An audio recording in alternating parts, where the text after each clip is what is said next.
Welcome to the Encore Audio Archives YouTube channel. I'm Taper Dave, and this is my channel. I've uploaded hundreds of talks here that I've recorded at meetings in West LA, and I've also recorded conventions starting in 2013. I've got a bunch of those up. And Walt and Mary Murray, the original owners of Encore Audio Archives, started the company in the 80s, and Walt recorded Joe and Charlie's and a bunch of stuff down in Vista, California. My sobriety date is June 20th of 1994. I hope you find something you like, so please like and subscribe to my channel and comment down below. If you want to hear something that I don't have or that you don't see, I'll see that I get it. Anyways, take care and have a great day if you want to. I'd like you all to give a warm welcome to our main speaker, Bert.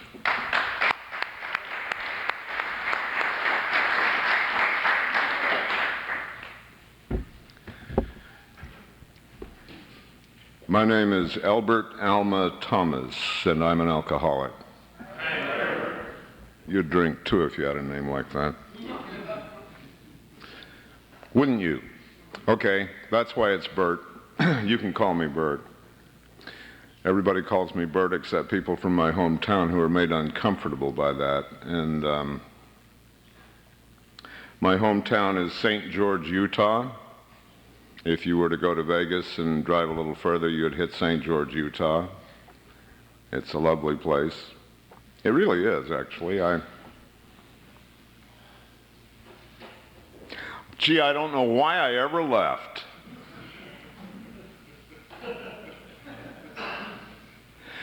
Yeah, it's all coming back to me now. I don't know why I'm an alcoholic. I was raised a Mormon. A lot of you out there are Mormons? Go ahead, raise your hands. Go ahead. Okay. It's the way it's been. Ever since I got here, I was different. And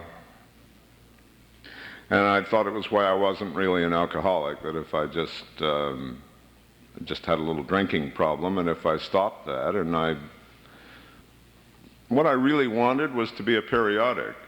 That's what I wanted to be, and I thought maybe you guys would show me how to do that, and you didn't. But I did become one, briefly. What I noticed is that it doesn't work for me.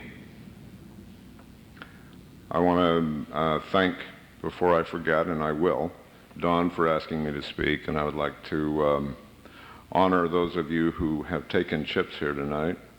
Clark, and was it Gary who was with you? John, excuse me, John.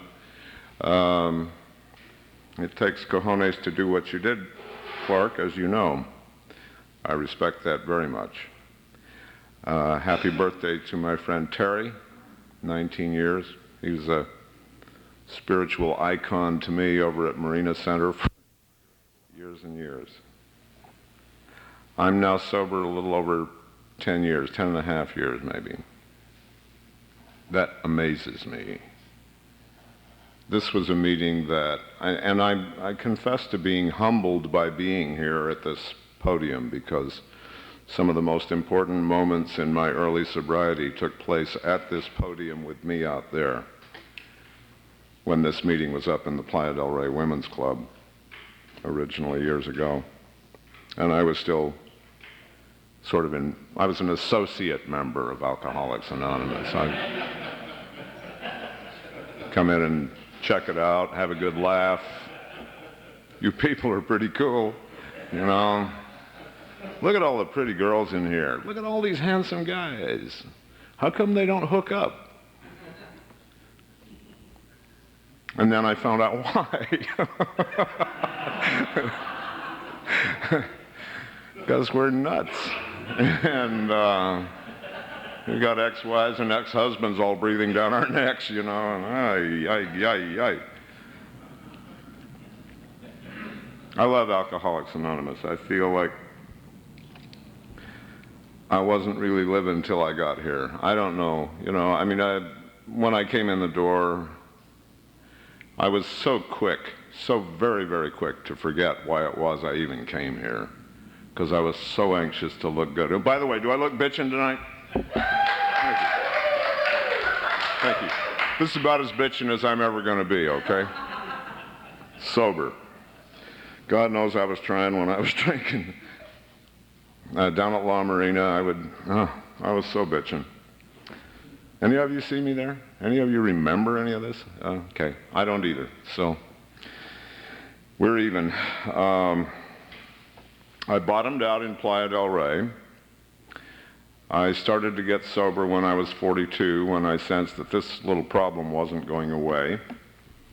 And I called up Alcoholics Anonymous. Well, it's a long story. I had a number of things. I have a sister who was an untreated Al-Anon who seemed to link up with alcoholics. So when I called her drunk, she seemed to sense that there was a little problem here and that maybe I needed to investigate Alcoholics Anonymous. And I think it was me crying on the phone that got to her. What do you think? Maybe, yeah.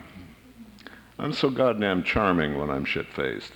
I can go on and on and on, and then I'll become very quiet. And I won't answer your questions. This is because I have passed out with the phone on my chest.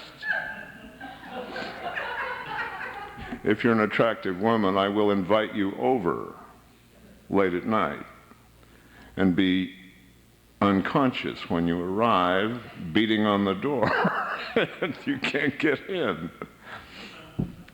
Oh, pretty moments. Pretty times as a drunk and a, hey, marijuana addict too, thank you. That was my first drug of choice. I left Utah to be a world-class hippie. I found myself on the wrong side of everything there. I tried very hard to be a good Mormon. I went up a long way in the priesthood, right up to where you get to be a missionary if you go any further. And it was right up there, and that was when I had to do something or get off the pot. And it was a defining moment that separated me from my community. It separated me in a lot of ways. I found myself on the opposite end politically. I found myself anti-war, and here's Vietnam staring me in the face. Try to figure how this works. I'm anti-war, but I'm in the National Guard. I'm a lieutenant in the National Guard. I went to goddamn OCS and graduated, okay? And I'm got the little gold bars on my shoulder and did a geographic to Michigan to be a radio announcer, and they wanted me to join a unit there, and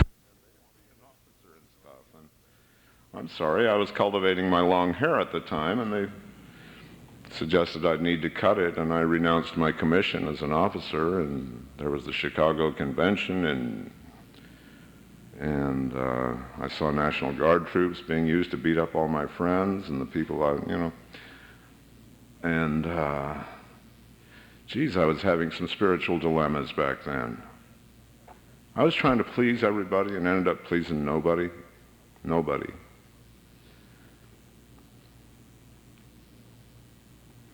God, I'm so grateful to Alcoholics Anonymous. I wouldn't know my ass from a hot rock if it weren't for this program. I am absolutely serious. I would still be trying to please everybody on the planet simultaneously. Love me, love me, love me, please love me. You know, after all, what have I done to you? I've offended you with every breath, is what I've done. I've insisted that my point of view is absolutely correct and yours is flawed. I'm always reminded whenever I am given this opportunity to speak at an AA meeting of something the great Samuel Johnson said. For those of you who went far enough in English Lit to know who he was the author of the first English dictionary, or at least one of the most famous ones. And when he was a young man, he was on the street with his friends, his school chums, and they saw a fellow coming down the street, and he said, "My boys, let us be grave. Here comes a fool." Makes you serious, don't it? Shouldn't. It shouldn't. We want to be grave whenever there's a fool approaching, because we want him to think that we are serious. I'm one of the silliest people I know, and I'll be 54 in February.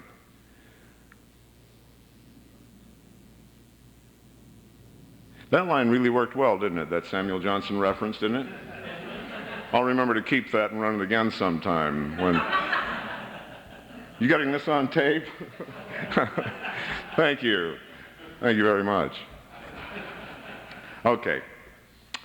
I was telling you that I don't really know how I got to be an alcoholic, where it came from, what it's all about. I come from a nice Mormon family in Utah. I was most likely to succeed in my high school class. I was student body president. I was so disgustingly talented, and I wore button-down shirts and a tie to high school. I mean, God, I was perfect. I was the kind of guy that most people would look at. I mean, most of my classmates would say, you know, what a dweeb. What's the matter with this guy? He takes himself so seriously. And I did, too. I did. I don't know. There was something about how my life just fell together really nicely when I was young because of gifts. And what happens to gifts when you add ego to them? They become character defects.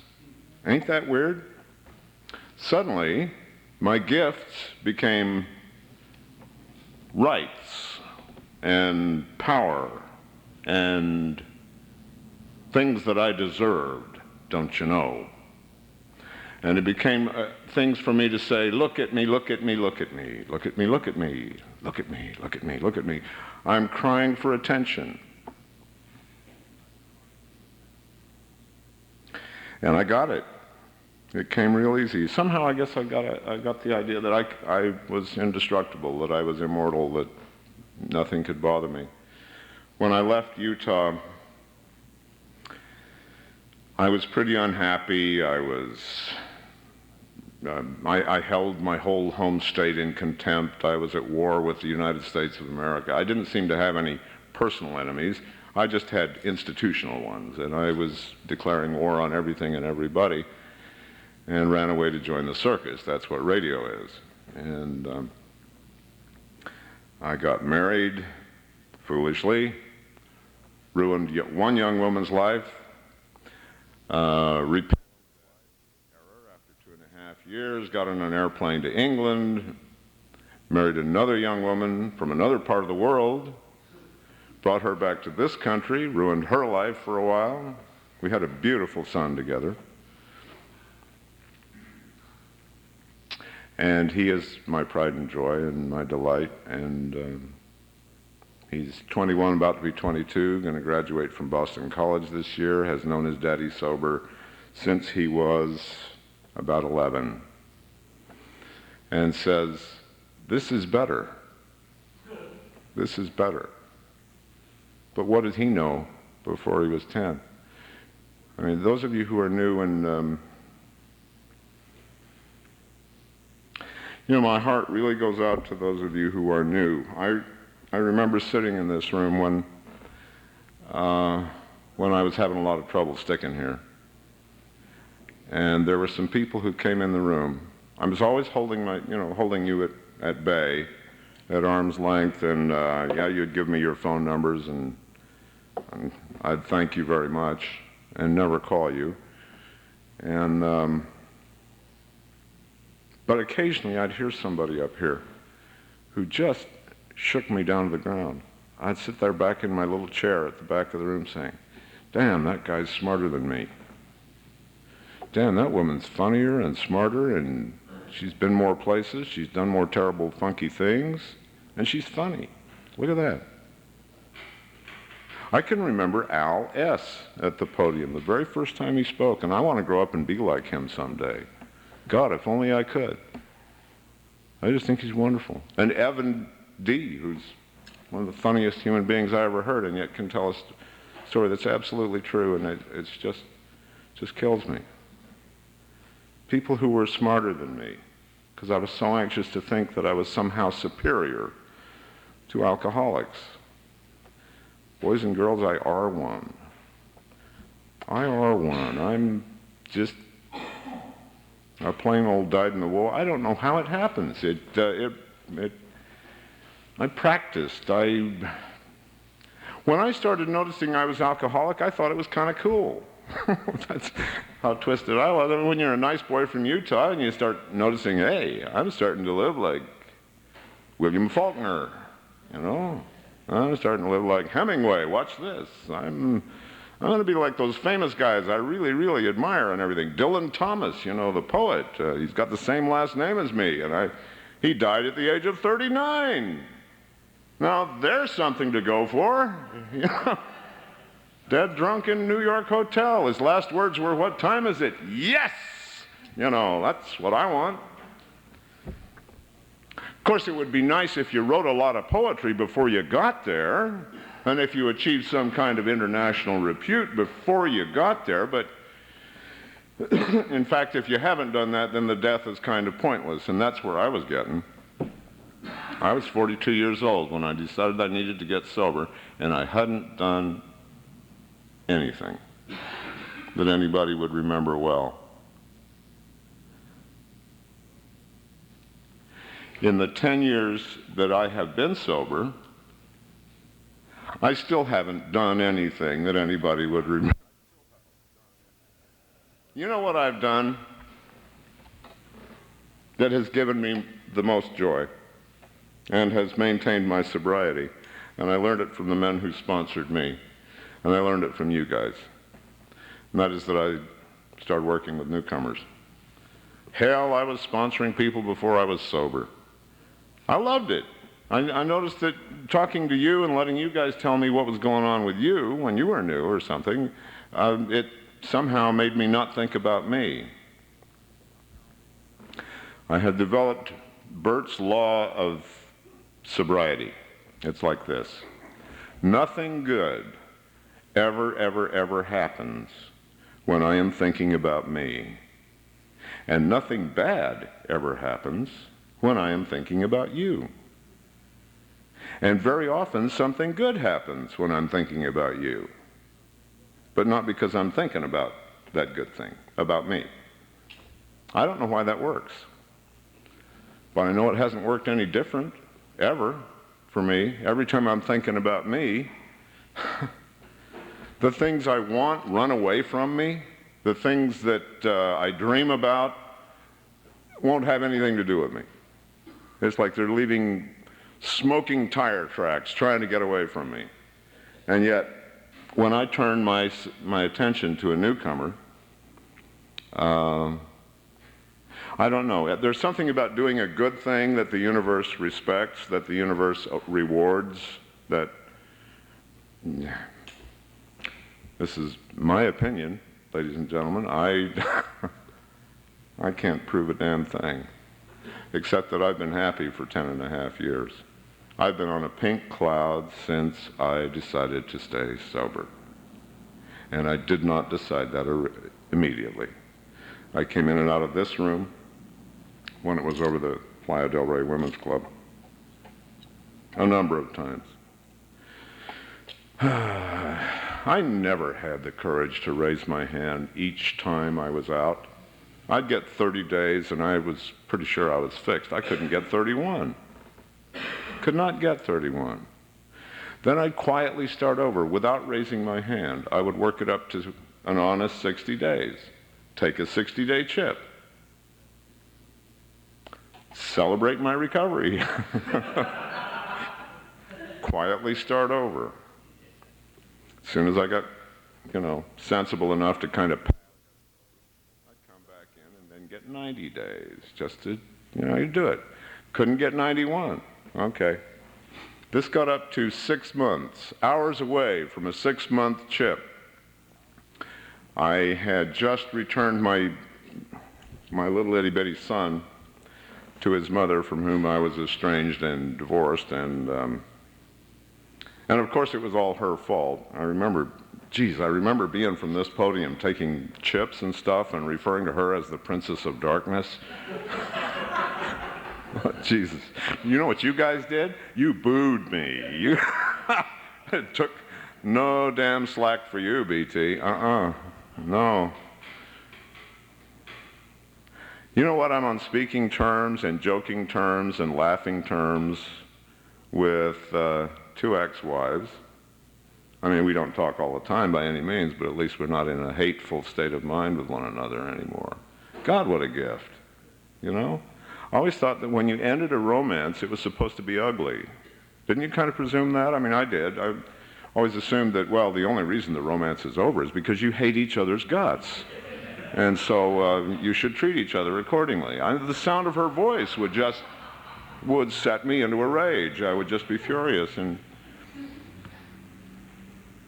And making amends. Whoa, what a step. What a step. What an astonishing step. I keep telling people that I know that that was where the miracle happened for me. The fourth and fifth step were just scary as hell, but I mean the ninth step was where, whoa, damn, rang my chimes. The worst crap I was carrying around got, my side of the street was cleaned, and what someone else did with it. Huh. So there I was. Here I am. I've had 3 sponsors. The first one was one of the funniest human beings I've ever known. He died after 5 years of sobriety with a spike in his arm, I think deliberately. I don't know. I don't know his heart at the time. But his body was identified by the man who became my second sponsor. And the first sponsor's name was Constantine, for those of you who may remember him. Sort of man who would start sharing in a room and everybody's just pissing their pants, laughing on the floor. They're just rolling around. He was just hilarious. And my second sponsor's name was Mel M. of Culver City, who was 15 years sober when he died. This was his second go-around. He used to hang out at the Daniel Freeman Marina discussion group. And he died a way that I do not find unappealing. He was 75 years old, and because of the wreckage of his past, he still had to work as a security guard when he was at that age. And so he was all dressed up in his security guard costume and keeled over on his bathroom floor with a big smile on his face. Boots on, you know? Shit, what a nice way. No tubes up the nose in a hospital bed in a nursing home, you know? Let me go that way, okay? Not right away, but, you know, when it's time. And my sponsor now is Bill D. of the studio group in Culver City. 28 years sober, just turned 75 yesterday. I've been blessed with wonderful sponsors. The people I sponsor are blessed with a wonderful sponsor. You are blessed with wonderful sponsors. I don't care who your sponsor is. Get one if you haven't got one. You'll be blessed with a wonderful sponsor. You often hear people talk about, oh, gee, early in sobriety, my first sponsor, he or she sucked, you know, was just terrible. Oh, she always made me, she had an ego problem, blah, blah, blah. Good God Almighty. When you're new, who wants any direction, please? I just want to ride to meetings, you know, and introduce me to the cute girls and stuff, you know. I mean, that's all I want. I figure it was in these rooms that I have been honored to sponsor many, many men. There is a wonderful saying that a friend of mine, John Mack, says out of the studio group. He says, many men call me sponsor, few men call me. And And that is, of course, the definition right there of who's going to be an active sponsor and who isn't. But I have quite a lot of guys call me. And what a delight it is. I keep telling people, you know, this is the best thing I do for me. It's paint me into a corner. It really is. I mean, yes, my higher power is taking care of me, and I don't know who that higher power is. I don't have a picture of its face, whatever it may be. I'm raised in the religious tradition I come from. If I think of the word God, I see the face of Brigham Young up there, all bearded and forbidding, and it just doesn't work for me, thank you.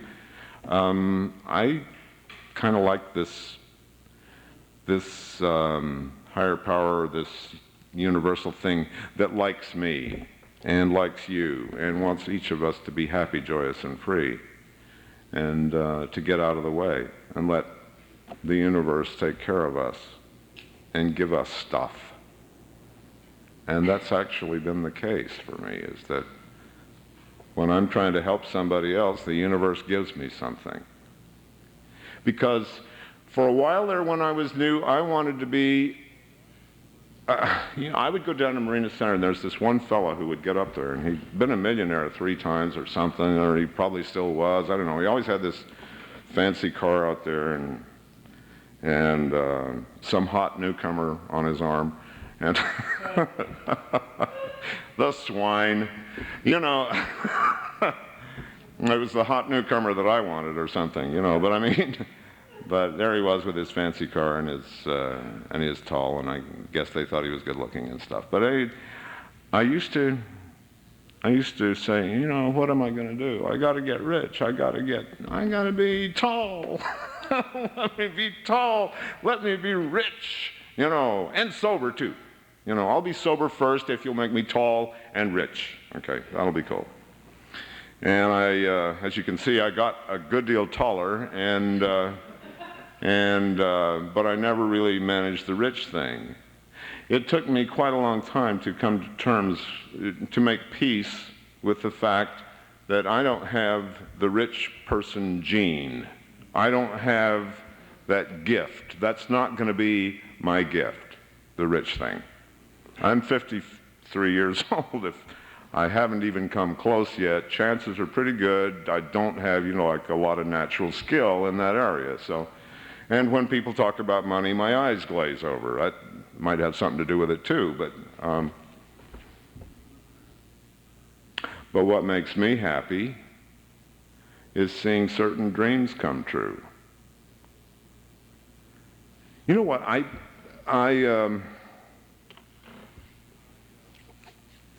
it's so peculiar to watch that I even denied that I had dreams for a while. I denied that they were there. I just thought I was supposed to be, by the time I was 30, I was supposed to be quite wealthy. I was supposed to have a mistress in Jamaica.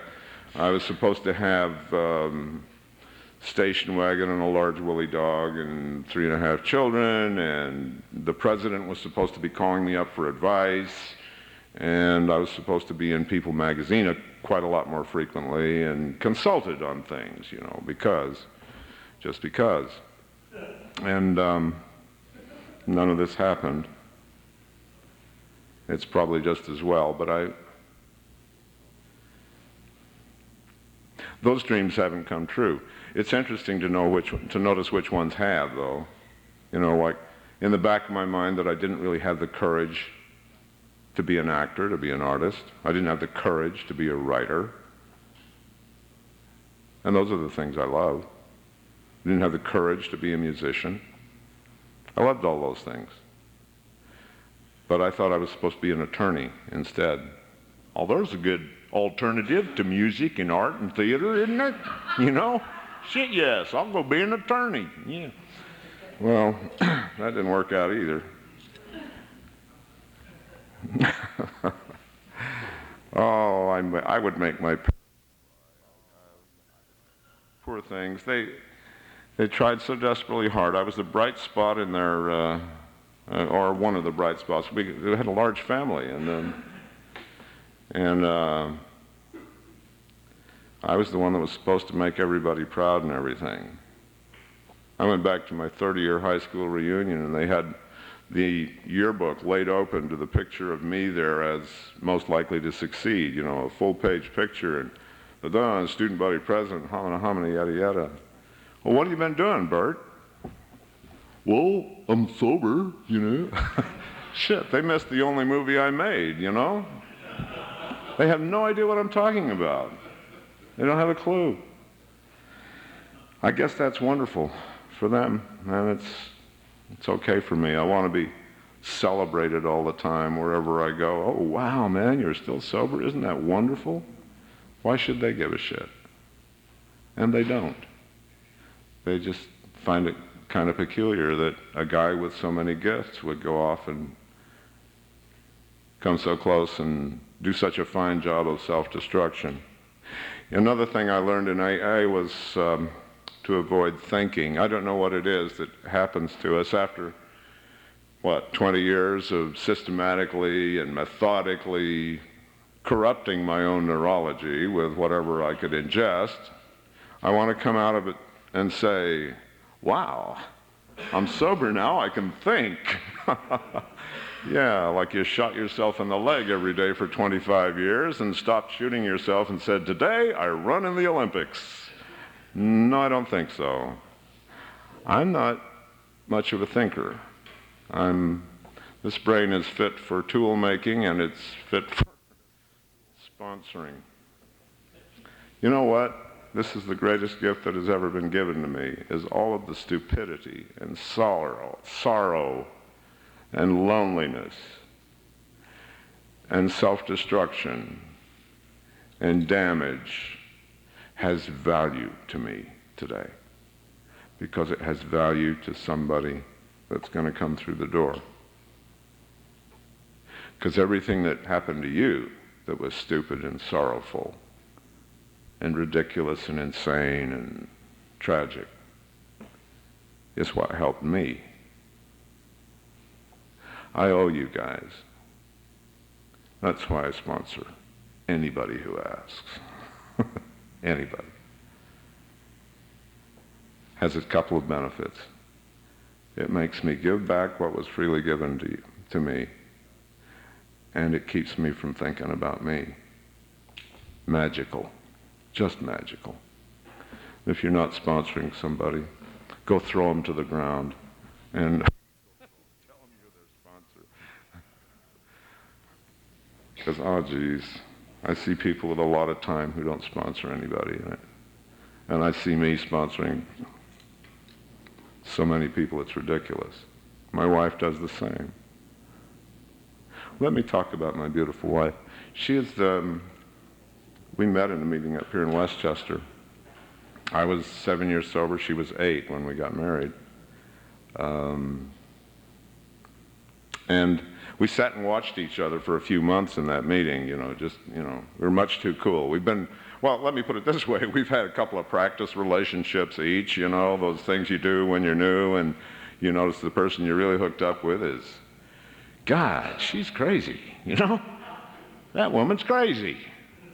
Well, she ain't no crazier than you, is the answer. And they keep saying you kind of seek your own level, and that's what you get, and so don't be too terribly surprised.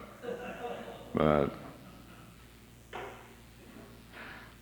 we are blessed, I think, my wife and I. Partly because we waited that long to run into each other. I don't know.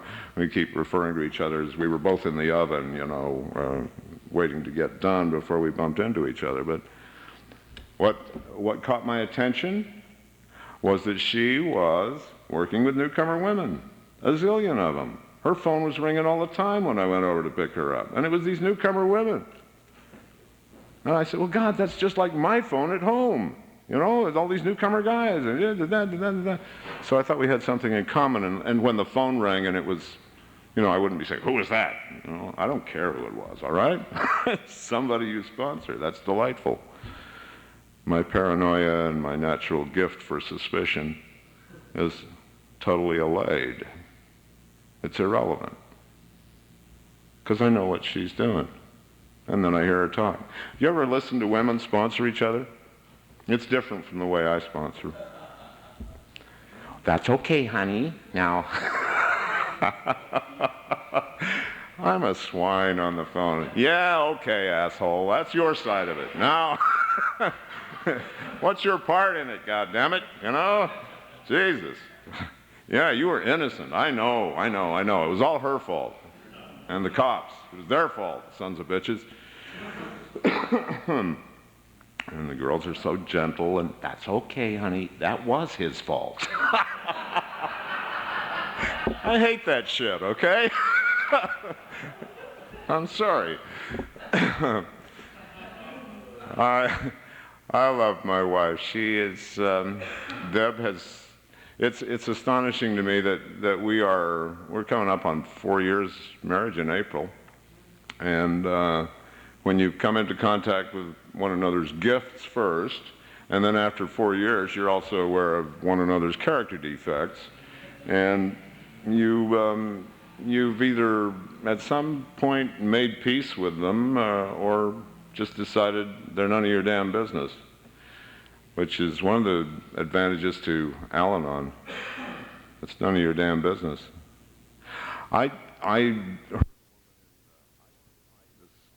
You hear the most glorious things in Alcoholics Anonymous, the greatest wisdom, and it comes from the strangest people, sometimes the strangest looking people. There was this wonderful woman named Diane who had 5,000 years of sobriety up in the Marina Discussion Group at Daniel Freeman Hospital on Wednesday nights.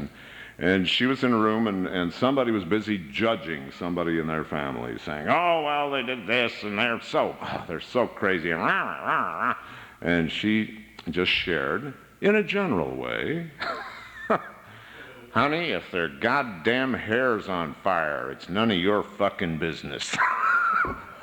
Which puts it right where it belongs for me, okay? I loved Alcoholics Anonymous immediately because people talked like I feel. People talked the way I thought. I love the dark sense of humor. I love the crappy language at the podium. I love the fact that you could say God and nasty words all in the same, in the same church. Because we couldn't do that. I still have this lingering resentment with the Mormons. I don't know that AA meetings are ever held in Mormon churches. You ever heard of one? No? Me neither. Okay. So I'm saying, what's up with that? Got no damn alcoholics in that church? Yes, you do. I was, when I was there, but I'm... So I love the churches that do this. I don't know if we overlook it sometimes, but it's true that not every church allows us to do this, or encourages us, or can relish the competition of a competing spiritual path, because that's what this is for me. A spiritual path which differs remarkably from a religious one. I sometimes think Bill W. and Dr. Bob were backing into Zen Buddhism without really knowing what it was. It's the idea of selflessness, unselfishness, selflessness, that I am here to be of service to my fellow man, otherwise I'm just giving off carbon dioxide for the plants. That's all I'm doing. There's nothing that makes me happier than being of service. And it's very often not what I want to do. If I apply my keen mind to what I should be doing today, I think I'll go be of service. That's not the way I was raised. I was raised to go out there and acquire and grab and get a lot of toys and stuff like that. The fact that I'm no good at it helped me find my way to service, but I think my higher power has shown remarkable restraint in granting material gifts to me. There's a line in Goethe that says, "The master reveals himself in his restraint." And we have in our literature about restraint of tongue and pen and stuff like that.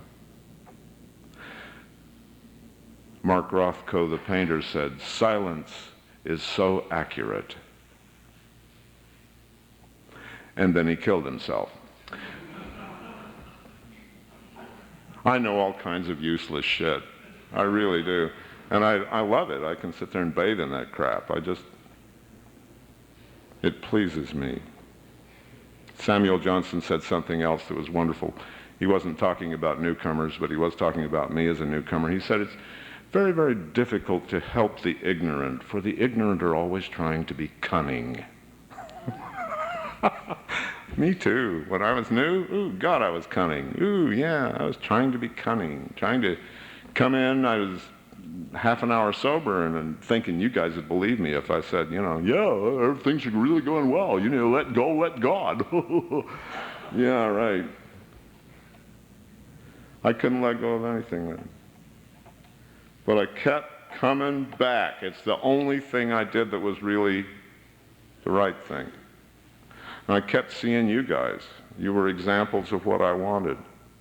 And every time I drank, every time I gave myself permission to have a little snort and drink successfully that night, I paid for it by ending up puking on my shoes and making animal noises in my apartment a week later, surrounded by bottles and stuff. I can't do it. I just can't do it. If I could drink normally, good God, I would. If you're new and you can drink normally, God bless you. I can't enjoy it if I'm watching it, if I'm marking the damn bottle. Please. I was marking the bottle so that I wouldn't have to go to the liquor store so often, That really, really works. I've tried all the stupid, common things that virtually every alcoholic has tried to limit his drinking, to manage and control it, and none of it worked. And what worked was coming here and listening to you and learning to do what you do, learning to do what we do. We go and help another alcoholic move out of his apartment. We go take a newcomer to a meeting. We hold parties for people we don't even know very much. We do all kinds of stuff. It gets us out of our heads and gets us into being of service to other people. And we feel good after we do it. We don't want to do it, but we always feel good after doing it. Go figure. I think it's just beautiful. I'm grateful to be an alcoholic because I swear to God, I don't think I would have known any of this if I hadn't been forced. If I hadn't been taken right up to the edge of that great dilemma that every alcoholic faces. Gee, I could have a spiritual experience or jails, institutions, and death. What a dilemma. What a choice. Let's go over that again, What a choice. Only an alcoholic has problems with that choice. But I'm so glad I'm here. I'm so grateful to all of you, grateful to this remarkable program, to Bill Wilson's tenacity. Wrote that book when he was 2.5 years sober. 2.5 years sober. I know a lot of you in here are sober a good deal longer than that. Think you could have done it? When I was new, I thought I could have done it better. It's a cute disease, isn't it? Thank you very much for asking me.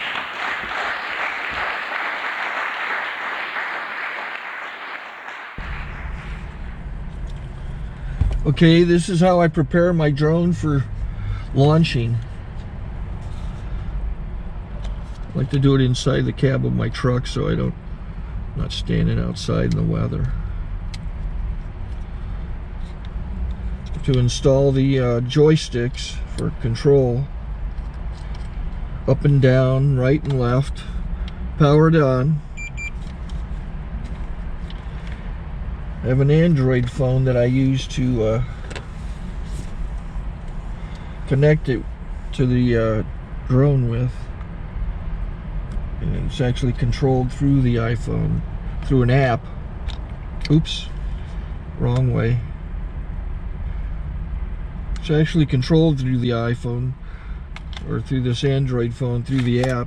It's actually controlled through the Android phone, through an app, and you connect it through this short connection right here.